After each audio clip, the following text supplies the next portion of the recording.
itu tidak akan atau mungkin tidak akan lebih efektif atau bisa secepat ini. Kemudian yang kedua, langsung mawon iki, kemarin kita sudah kedatangan tim perencana atau konsultan perencana. Konsultan perencana ini ditugaskan oleh Kementerian PUPR supaya mengecek langsung kondisi pasar Kroya pasca kebakaran. Sudah dilaksanakan pada hari Senin ya. Kita nungguni sampai siang sampai sore. Disampaikan bahwa untuk salah satu, saya ingin cerita dulu. Bisanya pasar Kroya dibangun dengan menggunakan atau melalui anggaran pemerintah pusat lewat Kementerian PUPR, itu salah satu syaratnya adalah harus clean and clear, bersih dan tidak ada permasalahan, termasuk dalam hal status. Karena untuk anggaran pemerintah tidak boleh untuk membangun yang bukan kewenangannya atau membangun milik swasta, badan usaha swasta atau milik perorangan. Untuk yang bangunan tengah itu sudah ada proses serah terima ya, melalui proses perdamaian di pengadilan.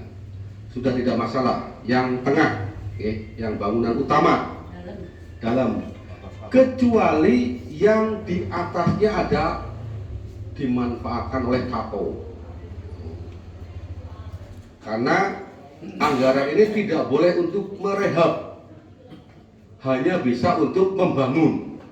Sehingga nanti konsepnya adalah dirubuhkan dulu semuanya, kecuali yang dimanfaatkan untuk kapo. Nah, karena itu sesuai perjanjian perdamaian, kapo masih dalam pengelolaan investor. Kemudian dalam lingkungan pasar ini ternyata ada sertifikat hak guna bangunan berdasarkan atau melekat sesuai dengan nama masing-masing. Nama masing-masing. Dan akan kita prioritaskan adalah bangunan-bangunan yang bersebelahan atau berdekatan dengan bangunan utama yang dibangun.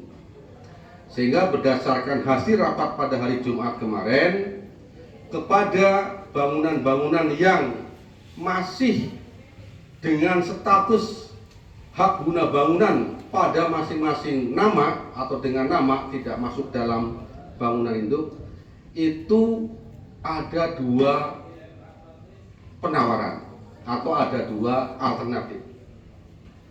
Kalau pengen diikutkan dalam rangka pembangunan ulang pasar ini, maka sertifikat hak guna bangunannya harus diserahkan kepada pemerintah.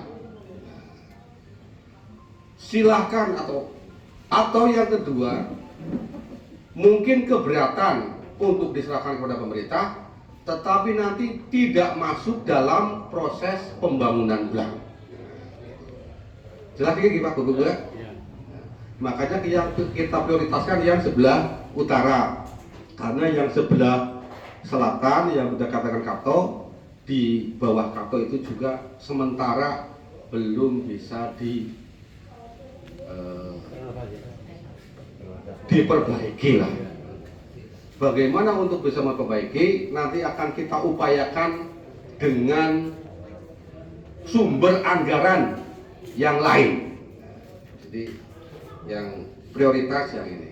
Oleh karena itu pada kesempatan siang hari ini kita kumpulkan Bapak Ibu semua, para pemegang sertifikat hak guna bangunan yang di kios Timbul Luar ini, untuk dimintai kesepakatan mau ikut dibangun atau nanti akan direhab sendiri-sendiri. Kalau ikut dibangun jenengan tidak mengeluarkan biaya, berarti HGB-nya diserahkan. Itu berarti untuk clear dan clean-nya.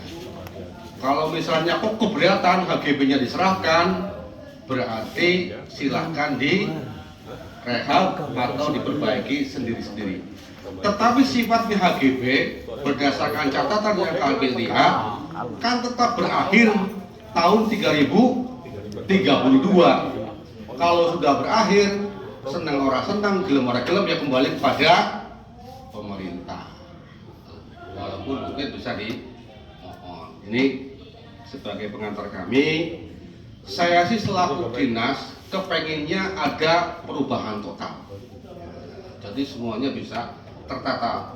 Masalah nanti letaknya, apakah seperti sekarang atau mungkin ada perubahan, nanti akan kita konsultasikan dengan konsultan teknik perencanaan bagaimana baiknya. Tetapi mungkin kita bisa memberikan masukan, mungkin sesuai misalnya biarkan aja bentuknya seperti ini atau seperti apa, mungkin. Tetapi pada akhirnya itu semuanya akan didesain berdasarkan kajian teknis estetika dari pasar dan juga berdasarkan standar pasar SNI, Pasar Nasional Indonesia, standarnya. Itu Bapak Ibu sekalian hormati, kami terus terang berharap dari pemerintah khususnya dinas ya bisa kita bareng-bareng membangun atau merehab pasar ini mumpung ada